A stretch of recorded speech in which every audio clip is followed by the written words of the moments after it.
Hi friends, welcome to Akshaya kitchen recipes. இன்றைக்கி இந்த வீடியோவில் பாசிப்பருப்பு வச்சு நல்ல சத்தும் சுவையும் கலந்து நல்ல ஒரு ஹெல்த்தியான காலை மாலை டிஃபன் ரெசிபி எப்படி செய்யறதுனா பார்க்க போகிறோம்.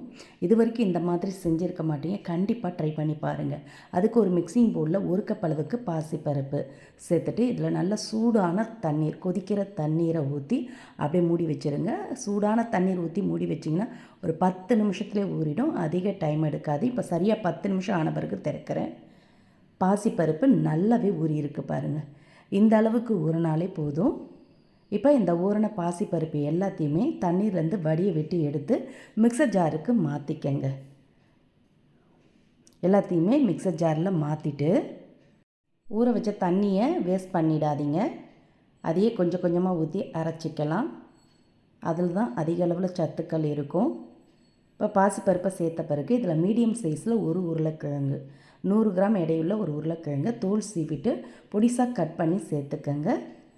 சேர்த்துட்டு இது கூட 2 வரமிளகாய் சேர்த்துக்கங்க. கூடவே 1/4 டீஸ்பூன் பெருங்காயத்தூள் சேர்த்துக்கங்க. சேர்த்துட்டு இதோட 1 டீஸ்பூன் அளவுக்கு உப்பு சேர்த்துக்கங்க.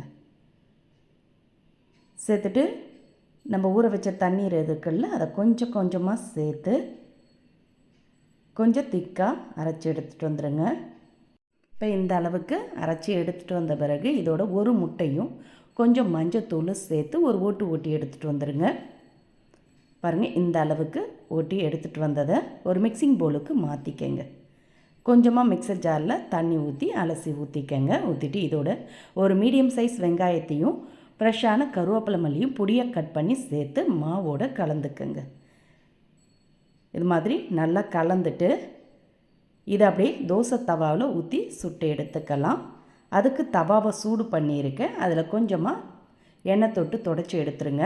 இப்போ இதில் நம்ம கலந்து வச்ச மாவை ஒரு 1.5 கரண்டி அளவு மட்டும் ஊற்றி கொஞ்சம் தடிமனம் அடைக்கெல்லாம் ஊற்றுவோம்ல, அதே மாதிரி ஊற்றி எடுத்துக்கோங்க. ரொம்ப மெலிசாக தீத்த வராது. இதில் வெங்காயம் கருவேப்பிலெலாம் சேர்த்ததுனால கொஞ்சம் லைட்டாக தடிமனாக ஊற்றி சுற்றியும் எண்ணெய் விட்டு அப்படியே திருப்பி போட்டுக்கோங்க. ஒரு சைடு வெந்ததும் மேலே நல்ல முறுவலாக உள்ள சாஃப்டாக ரொம்ப அருமையான அடை ரெடியாக எடுத்து பாசிப்பருப்பை வச்சு இவ்வளவு சுவையாக செய்ய முடியுமா, நீங்களே அசந்து போவீங்க. அந்த அளவுக்கு நல்லா சூப்பராக இருக்கும்.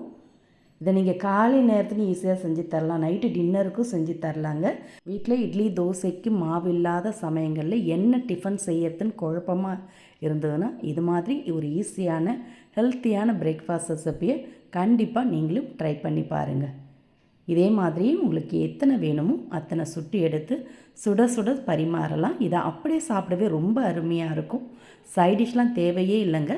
விருப்பப்பட்டீங்கன்னா தேங்காய் சட்னி, கார சட்னி தொட்டு சாப்பிட்டிங்கன்னா இன்னும் அருமையாக இருக்கும். இதே மாதிரி இதே அளவுகளோடு நீங்களும் இந்த ஈஸியான ஹெல்த்தியான பிரேக்ஃபாஸ்ட் ரெசிபி கண்டிப்பாக செஞ்சு பாருங்கள். செஞ்சு பார்த்துட்டு உங்களோட கருத்துக்களை கமெண்டில் தெரிவிங்க. இந்த ரெசிபி பிடிச்சிருந்தா வீடியோக்கு ஒரு லைக் கொடுங்க. மறக்காமல் நம்ம சேனலையும் சப்ஸ்கிரைப் பண்ணிவிடுங்க. நன்றி, வணக்கம்.